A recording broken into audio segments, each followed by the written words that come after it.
we are being challenged to make the midwives to carry our mission forward.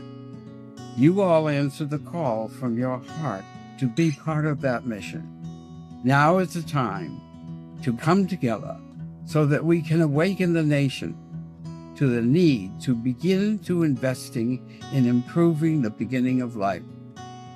I came down to the Frontier Nursing Service to ride horseback. When I asked when was I going to get a horse from the dean of the School of Midwifery, she said, well, you have to have a district to get a horse. And I said, well, how do I get a district? And she said, well, you have to be a midwife. And when I saw the midwives, here was this mother, strong, in charge, telling them what they could do and couldn't do. And the midwives were her servants. And I thought, boy, they really mean it when they said they don't do obstetrics. That's when I was called. That mother called me. And as my husband would often say when I told this story, yes, and she's been on a rampage ever since. When Kitty decided something was going to happen, she just stepped her way forward and made it happen. And of course, creating the distance learning program was probably one of the biggest examples, but she also created the accreditation of nurse midwifery education programs in the whole country. Before she did that, she worked on childbirth education when there was no childbirth education yet. She was one of the early proponents and creators of childbirth education. She just always was working towards making life better for women and families. Along that way, made sure that she taught us how to do it too. It was such an honor to be at Frontier Bound and to be sitting next to Kitty, and she was sitting to my right. And even in that first meeting, she let me know that it was my responsibility to lead and to contribute to the next generation that was coming behind me. I was brand new. I hadn't even arrived myself.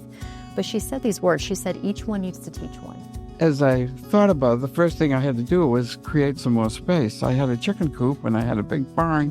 When the students came for their clinical bound, I had to turn that chicken coop into 5 exam rooms and a library, so it looked like a school. And we did. My poor husband, I never could have done any of this without my husband, by the way, and my kids. It was always a family enterprise. I think family was very important to Kitty, and that meant involving, my dad, my brother, my sister, and recognizing our distinct talents and taking advantage of all of our uniqueness to, help her in what she was trying to accomplish. So Midwifery Bound was always, we would get the big yellow school bus, go pick everybody up at the airport, and they'd come back here, and before we'd head up the Unami Creek to Camp Unami, which is about 20 minutes away. I think that she did everything with love, and that was most important to her, to lead with love and compassion, and she was mission driven. Even if she had just met you, you were believing in her mission to make more midwives pretty soon. The memories that I have were of courageous, dedicated, and really